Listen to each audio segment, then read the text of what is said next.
Recently G7 summit organise हो रही है कनाडा में, जिसमें ग्रुप ऑफ 7 नेशंस शामिल होते हैं। इंडिया को भी एज अ गेस्ट मेंबर बुलाया गया है।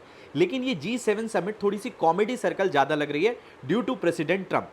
ट्रंप ने सबसे पहले पूरे G7 नेशंस को चौंका दिया ये कहकर कि G7 में यूनिटी नहीं है, और G7 में यूनिटी तब हो सकती है जब रशिया इसमें इंक्लूड हो और इसको वापस से G8 बना दिया जाए।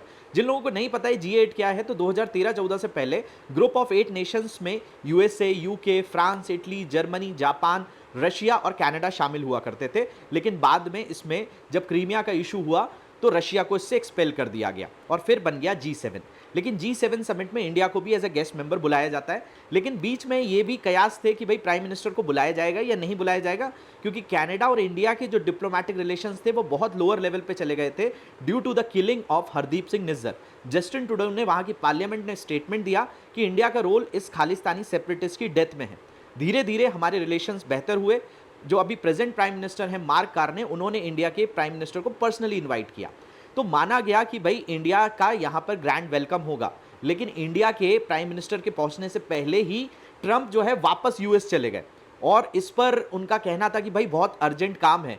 और जब फ्रांस के जो इमैनुअल मैक्रो हैं, उन्होंने एक तंज कस दिया कि भाई आप इसलिए जाना चाह रहे हो वॉशिंगटन कि आपको सीज फायर लगवाना है ईरान और इसराइल में, ट्रंप इससे भी चढ़ गए। तो ये माना जा रहा है कि G7 समिट जो है या G7 का जो एग्जिस्टेंस है वो ज़्यादा टाइम तक नहीं रहेगा। ट्रंप ने यहां तक कह दिया कि G7 को G8 या G9 बना देना चाहिए। G8 से लगा कि शायद इंडिया का नाम लेंगे, उन्होंने रशिया का नाम लिया। G9 में लगा कि इंडिया का नाम लेंगे तो उन्होंने चाइना का नाम लिया। तो ट्रंप जो है इस लेवल तक पहुंच गए। आपकी क्या राय है, मुझे कमेंट में जरूर बताइएगा।